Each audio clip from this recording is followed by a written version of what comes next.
We remain steadfast in our commitment in delivering local news that matters. Stories that inspire. Enriching the lives of Filipinos in the Philippines and across the globe. This is your GMA Regional TV. Buong puso para sa Pilipino.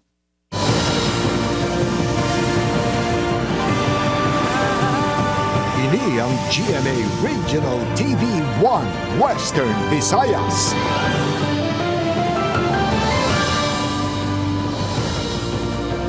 Mayong hapon ini ang 1 Western Visayas. Masaligan sa saransang kamatuoran kagulasang ginadampigan. Ako si Gertrude Charlatan.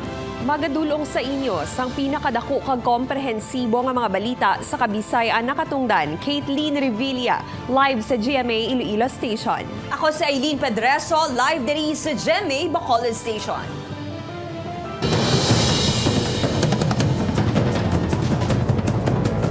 Mga kapuso, Iloilo Provincial Veterinarian aminado nga magamay na lang ang supply sang baboy sa probinsya bangod sa epekto sang ASF.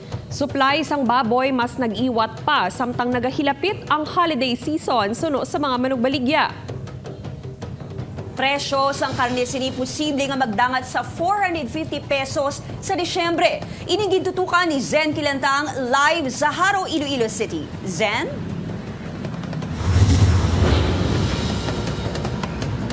Mga kapuso, nagapadayon ang pagtaas ng presyo sang karnesang baboy sa mga merkado sa diin sa probinsya sang Iloilo amat-amat na nga ginakulang ang supply sang baboy.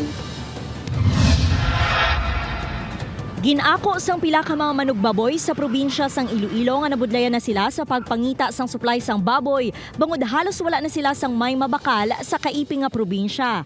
Ang iban nga mga negosyante pareho kay Manong Samuel sa sagwa na sang rehiyon nagakuha. Ang resulta nagamahal man ang presyo sang karne sang baboy sa merkado. Masaka gid sa siguro Hindi na giguro mga punggal masaka gid. Kay sige-sige ang sa ligan to 5 pang ginadulong sa amon lawad-law subong tagduwa na lang tag-isa. Importante may ara lang pagka pangadlawad-law ang iyaw. Sa Pavia Public Market, 380 to 400 pesos kada kilo ang karne sang baboy. Kung suki, mahimo mabakal sa 350 pesos ang kilo. Gani huy-huy man ang abaga sa mga manugbakal sa tuman kamahal sang presyo. 100 makato para subong naman. Mahal naman baboy mo. Kung sa mga talipapa, yara sa 370 pesos ang unod, samtang 360 pesos ang kilo sang may tulutulan. Sa pagmahal sang presyo, naghina man ang baklanay. Tama gid kay na ang baklanay, aros kami mga paubos isa ka bilog sa isa ka adlaw. Saka subong siguro sa pangapigado bilang kang panahon. Tapos subong kay na man di gawar kami bulan shortage ang baboy diga sa Iloilo, galin sa Mindoro. Sa ginpagwa nga swine price monitoring sang Provincial Veterinarian's Office, nagalabot sa 320 to 400 kada kilo ang baligyaanay sang baboy sa mga merkado sa nagkalain-lain nga banwa sa probinsya. Ang kada kilo sang buhi nga baboy ang mabakal naman sa 200 to 230 pesos. Sunod sa Iloilo Provincial Veterinarian, ang pagnubo sa supply sang baboy ang bangod man sa epekto sang African swine fever. Number 1, ang aton nga swine inventory, nubo na gitman. As of today, more or less mga 77,000 na lang ang nabili natin sa ating mga baboy dito sa probinsya. And then when we will calculate it with the self-sufficiency level sa province, we are only 33.12% self-sufficient subong in terms of inventory natin sa bilog na probinsya. Sa Iloilo Central Market naman, yara sa 360 pesos ang karne sang baboy, samtang 380 pesos naman kada kilo ang karne sang baka. Jert, ginakampanya subong sang Iloilo Provincial Veterinary Office ang pagpangita sang alternative source of protein agud mapahagan-hagan ang pagtaas ng demand sang baboy. Samtang malapit 3 ka semana na nga wala sang may nagduga nga kaso sang African swine fever sa Iloilo Province. Jert? Madam Oged nga salamat, Zen Kilantang. Mga establishmento komersyal sa Bacolod City, gina-require na sa LGU nga magpainsang lugar para sa mga basura bag-o aprobahan ang business permit. Nagakaigo nga garage or garbage segregation, igatudlo sa LGU. Yaring balita.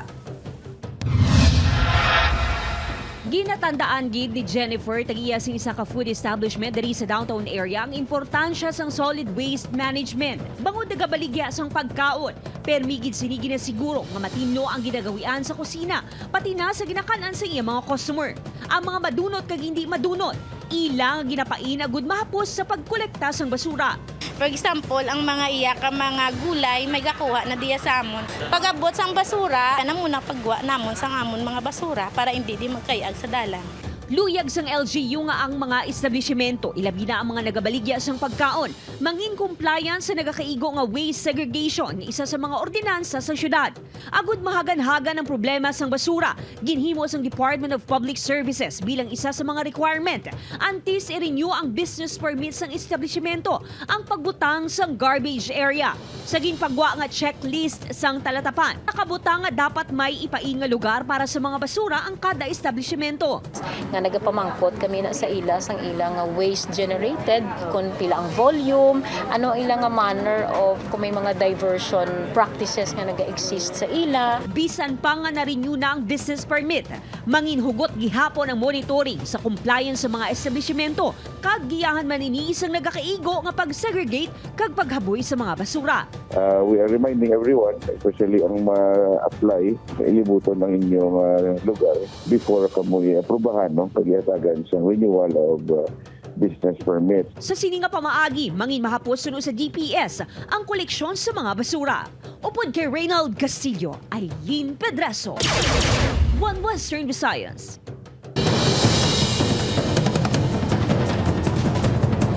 Pila ka tricycle driver sa Iloilo City nagapanawagan nga mapatuman na ang tricycle route plan agud wala naman sang kolorum nga magbiyahe nga nagaapekto kuno sa ilang palangabuhian. Ini ang gintutukan ni John Sala.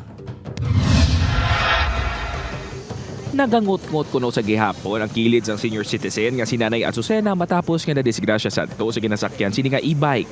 Humalin sadto, nakulbaan ako no ini nga magsakay sa e-bike. Piraron ko ma-disgrasya nga daan sa kwangaran. Oo. Bari awa ko.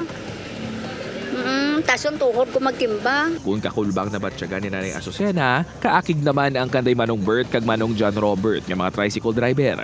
Hindi kuno abi insyakto nga nagabayad sila para sa ilang prangkisa nga makabiyahe samtang ang mga e-bike wala na gani kuno sang prangkisa kun kaisa nagapang-agaw pa sang pasahero. Gani ang ilahingyo mapasar na kuno kag mapatuman ang tricycle route plan sa syudad. Kami papasugot pa na kami mabiyahe sila. Butang na sa insaktong oras sa mga gabi o tagahon. Halit gid kay iti siyang amon nga ruta. Bali sila wala na sila sa posisyon magkuha sa pasahero mo. Kung kisa ang amon nga pasahero ginakuha na nila ti dira nagaka ang away. Kay wala sila ga bayad sa tax ang tapos sila pagusto lang ko din makuha sa pasahero. Una naging pahayag sang PSTMO nga paagi sa tricycle route plan maplastar ang guideline sa pagbiyahe sa mga tricycle. Suno sa chairman sang Transportation Committee, gina-fast track ng TRP agud mapatuman gilayon.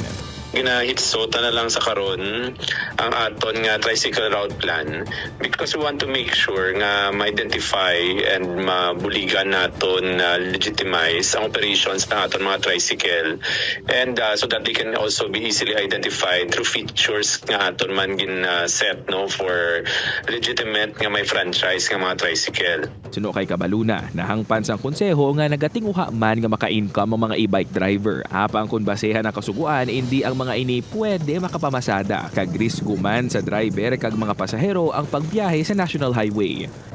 Safety gid na ang number one consideration because kung madisgrasya sila in an e-bike nga current nga ginagamit, wala gid sila masukot sa aton kiti wala na sila mga insurance, wala gid na sila prangkisa. Opo, kay Romel Purquia, John Sala, One Western Visayas.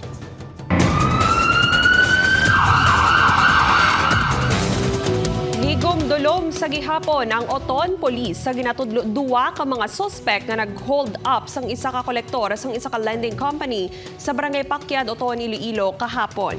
Sa pagpangusisa sang kapulisan, ginbalabagan ang motorsiklo nga ginasakyan sang biktima kag driver sini sang duwa ka mga suspect nga sakay man sa motorsiklo.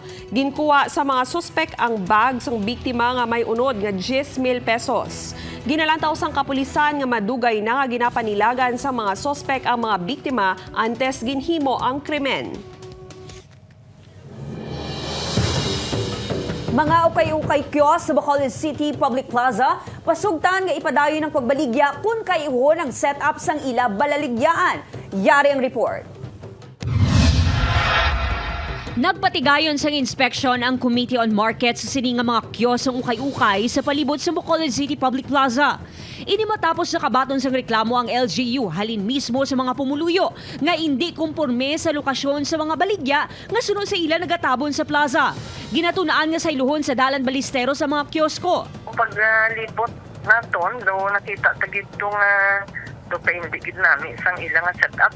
Sorry to say, do live la. Apang gilayon nga nagpadulong ang mga manugbaligya sa opisina ni Mayor Albi Benitez. Rason nga pasugtan sila nga magpabilin sa pagbaligya sa plaza sa isa ka kondisyon. Inaban lang namin ilang bala nga to transparent bala. Sila mismo nagsiling nga nagpumesa sila nga ayuhon nila kag para tahumon ko na nila. Gani agud hindi na pagpahalinod, nagtuman sa ila promisa ang mga manugbaligya. Ginkayo nila ang pwesto agud manami man lang tawon sa mga nagalabay nga tawo kag makabulig sa ilang nga negosyo. Mas gid ko nga dapat nami gid man. Ang ukay-ukay barato na kag pwede gid pang gift para sa mga loved ones. Upod kay Reynald Castillo, Aileen Pedraso, One Western Visayas. Mga kapuso, pagpahangop sang kasaysayan kag sakripisyo sa mga baganihan ginhatagan sang pagtamod sa ika-125 nga selebrasyon sang Cry of Santa Barbara ukon ang paghilway sang Iloilo sa mga Espanyol. Ini ang gintutukan ni Zen Kilantang.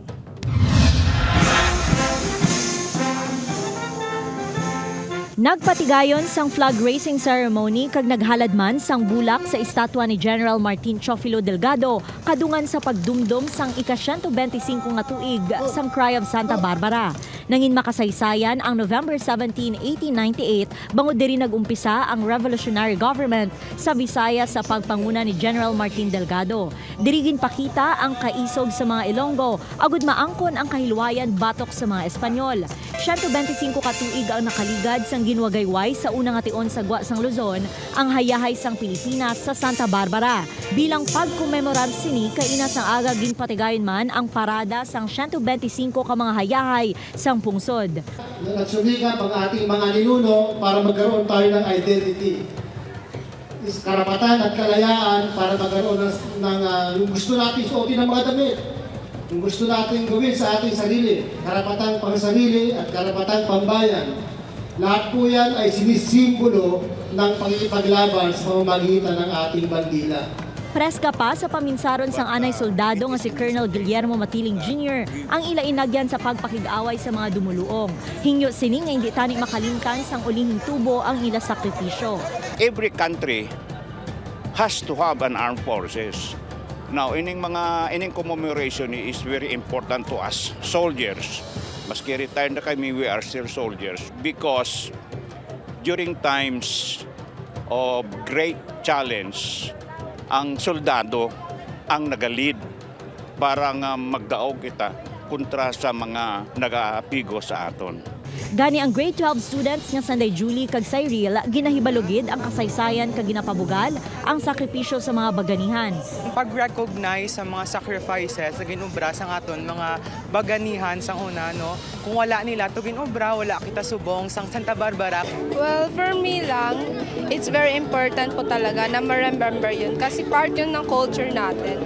Lakip man sa aktibidad ang Kahilwayan Food Festival kag Pintura Catmon Group Exhibit. Upod kay Cirilo Randuque, Zen Kilantang, One Western Visayas.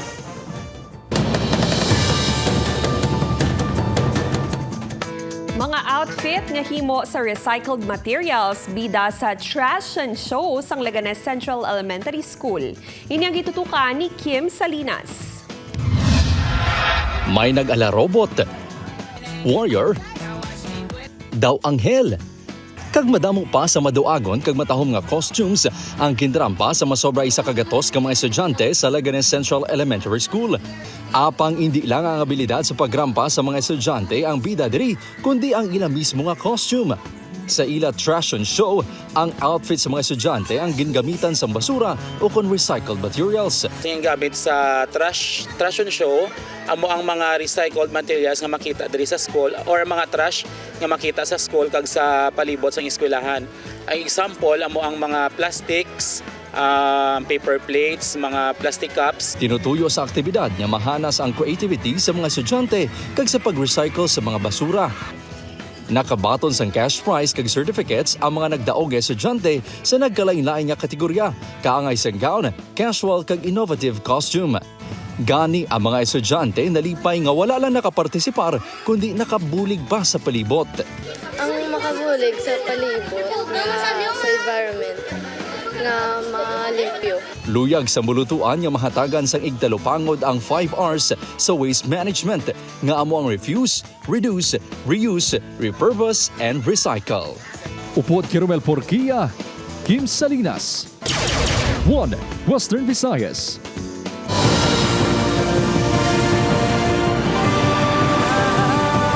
Ini ang GMA Regional TV 1 Western Visayas.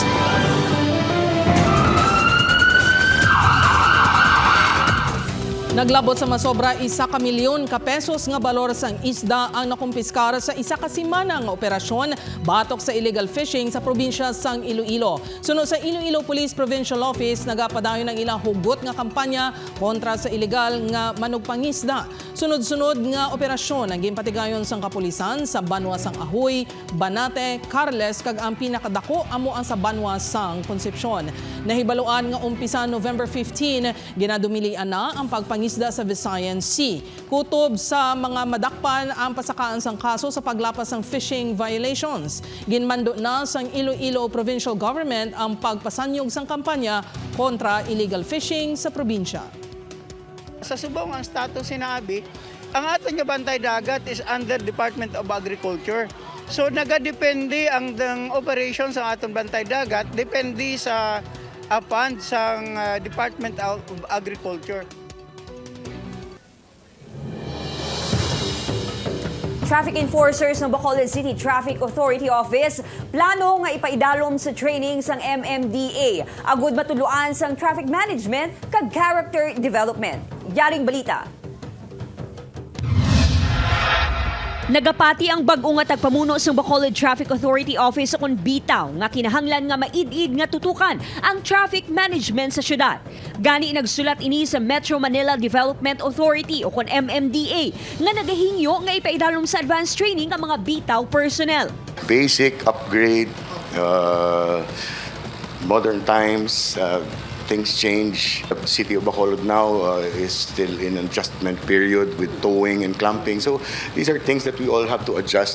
Nagahulat na lang inisang sa bathalin sa MMDA kung saan o patigayunon ng training, pati na ang mga tawo nga magaserbi nga trainers. Posible nga sa sini nga Disyembre o kung sa unang quarter sang 2024 inihimuon. Handom kuno ni Lacson nga mag-level up ang pagdumala sang trapiko, kasubong sang ginahimo sang MMDA sa Metro Manila. Ang traffic enforcers, pabor naman sa tikang, agud may matunan naman sila nga bag-o. Para kunang way na balaan, di mabalaan ko na ng mga ordinance.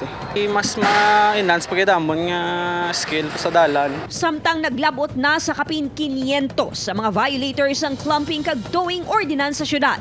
Agud mas madamo pa nga motorista ang madisiplina. Plano sang bitaw nga himuon nga citywide ang implementasyon. Upod kay Reynald Castillo, Aileen Pedreso, 1 Western Visayas.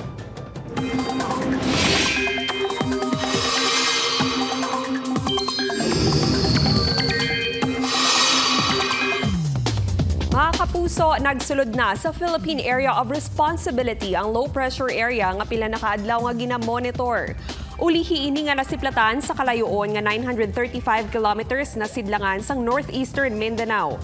Suno sa pag-asa, manubo pa ang tsansa sini nga mangin bagyo sa masunod nga 24 oras, apang posible pa ini magbag-o gani padayon lang nga magtutok sa updates.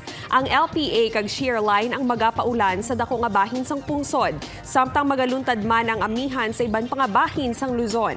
Base sa datos sang Metro Weather, posible nga may mabaskog nga ulan sa Aklan kag Capiz, gani mangin alerto sa baha o kun landslide. May tsansa man sang ulan sa Iloilo, Antique kag pila ka bahin sang Negros provinces.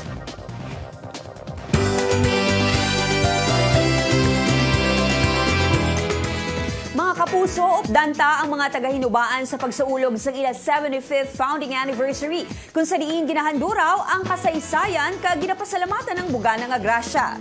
Hindi syempre mangin kumpleto ang selebrasyon kung wala ang Kapuso Stars sa Huba Huba Color Fest. Bantayan sa TikTok Clock host Rabia Mateo, The Missing Husband star Ropon Nasino, Angela Alarcon kag Matt Lozano sa Kapuso Fiesta sa Lunes, November 20 alas 8 sang gabi sa Pagbanaag People's Activity Center sa Banwa sang Hinubaan. See you there, mga kapuso!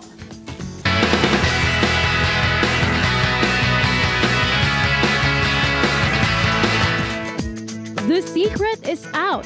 Magabalik si Sanya Lopez bilang Sangre Danaya sa Sangre Encantadia Chronicles. Sa Instagram post ni Direk Mark Reyes, na-reveal nga nag-tape na si Sanya para sa upcoming series. Nag-comment naman si Sanya ang Avisala Emre. Siyempre, magapanumbalik man si Rocco Nasino bilang Mash na Akila. #reunited with Hirada ang post ni Rocco nga naka-reunite sa iya paborito nga espada sa series.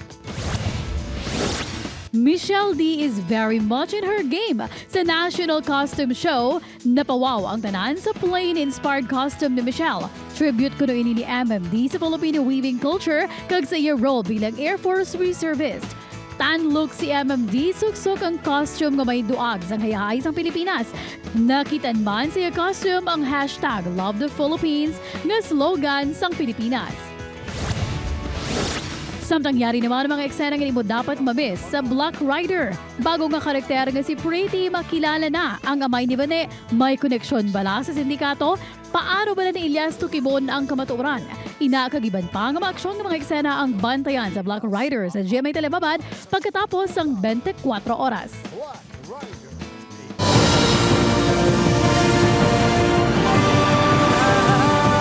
Ini ang GMA Regional TV 1 Western Visayas. Mga kapuso, resolusyon sa hindi pagpamatok sa pagpatindog sang Jasak Drugstore ginadoptar sang Barangay San Pedro Molo. Iloilo City Local Culture and Arts Council naghatag sang rekomendasyon sa Jasak sa ipatukod nga butika. Ini ang gintutukan ni Kim Salinas. Wala nagapamatok ang Barangay San Pedro Molo sa pagpatindog sa Haro Archdiocesan Social Action Center kon Jasak Drugstore sa kilid sa Molo Church nga ginakabig National Historical Landmark. Paagi sa Resolution number 14 Series of 2023, ginadoptar sang barangay sang Hulyo 21, 2023 ang Resolution No to Objection sa pagtukod sang butika. Nakasaad sa resolusyon nga makabulig ang butika sa mga pumuluyo sa distrito sang Molo nga makabakal sang barato nga bulong. Kay kita naton nga ang pumuluyo, naton lang pumuluyo kundi kadamaan sang Molo District or sa iban madra nga naga-sumilimba, makabenepisyo kiti base sa iba nila nga mga branches, ang mga presyo nila is cheaper kumpara sa iban nga mga drugstores. So, nagapati man ang barangay nga hindi man makaguba ang ipatukod nga istruktura sa katahom sang simbahan. Ang nasambit nga resolusyon ang nabaton sang Community Development Division sang Iloilo City Government sang Agosto 30. Ginpahayag naman sang Committee on Cultural Heritage Conservation sang Iloilo City Local Culture and Arts Council nga wala sila sang may makita nga regulasyon nga nagadumili sa pagpatindog sang butika malapit sa historical landmark. In the terms of sa drugstore, for the moment, I cannot find a regulation nga can disallow to put it there. Nakigsigulano na kahapon ang komitiba sa direktor sang JSAC kasi Monsignor Meliton Oso. Naghatag sang rekomendasyon ng komitiba sa JSAC nga dapat mangin kaanggid ang disenyo sang ipatukod nga butika sa Molo Church kag dapat ibutang sa lokasyon nga hindi makaguba sa itsura sang simbahan. It's just ang amon contention is the look of the drugstore if it's indeed there. And then ang isa nga amon option nga basi miyara man siya location nga hindi gid pala right beside sa facade sa church. I-endorso man sa komitiba ang rekomendasyon sa National Historical Commission. Una naging pahayag sang JSAC nga nagsunod sila sa legal nga proseso sa pagtukod sang butika. Nagahulat na lang sila sang building permit halin sa Office of the Building Official. Upod kay Romel Porquilla, Kim Salinas, 1 Western Visayas. Sa Zaraga, Iloilo, ginabanta masobra 50 kakahas ang soft drinks nagkalabuka sang mahulog sa delivery truck. Ini ang gitutukan ni Kim Salinas. Makita sa CCTV footage nga ini ang pagliko sang truck nga may karga nga ginabanta 200 kakahas ang soft drinks sa intersection sa Bahinsang Plaza sa Zaraga, Iloilo. Pasado alas 9 sang aga kahapon. Tubtob sa nagkalahulog ang mga kaha kag nagkalabuka ang mga botelya sa dalan. Sa pagpangusisa sa kapulisan na utod ang isa sa mga tubo nga nagasagang sa ginakarga nga soft drinks. Sa pagliko ya, so siyempre ang persasang mga case pala nagkato sa right side. So ang iyang harang kini nga tubo na utod. So amo ni nga gintulaan sa pagkahulog sa mga kaha. Suno sa Zaraga Police halin sa Ilawod Sur ang delivery truck kag ma-deliver kun tani sa Leganes. Gilayon man nga nakuha ang mga nagkalabuka nga botelya. Sa pagpakig-angot sang kapulisan sa ginakuhaan sang soft drinks, ginako nila nga manubo ang ginasagang sa gilid sang truck. Magahimo kuno sila sang tikang agud hindi masulit ang aksidente. Dapat kataas ang tangkas ka. Dapat mo manatani kataas ang iyang harang. 52 ka mga kahas ang tag-1 ka litro sang soft drinks ang nagkalahulog. Ginabanta 24,000 pesos ang balor sang nagkalabuka nga botelya. Wala sang may nasamaran sa aksidente. Kim Salinas, 1 Western Visayas.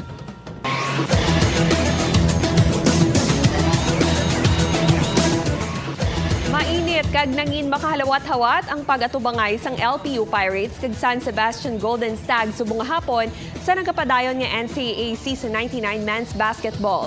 Nakakuha na sang pwesto sa Final Four ang LPU Pirates ang ginlutos ang San Sebastian Golden Stag sa score nga 83-80. Player of the game si Gael Montaño nga nakakuha sang 22 points, 4 rebounds, 2 assists kag 1 steal. Samtang sa second game naman, nadugangan pa sang Mapua Cardinals ang iladaog, samtang nagahingapos na ang elimination round. Ginlutos ang Cardinals ang Arellano Chiefs sa score nga 84-75. Balantayan sila nga weekend kung ano pa nga team ang makaingagaw sa duwa kalabilin nga spot sa Final Four. Ang hinampang sa NCAA Men's Basketball ang malantaw kada Martes, Miyerkules, Biyernes, Sabado kag Domingo sa GTV kag sa live streaming sang NCAA Philippines Facebook page.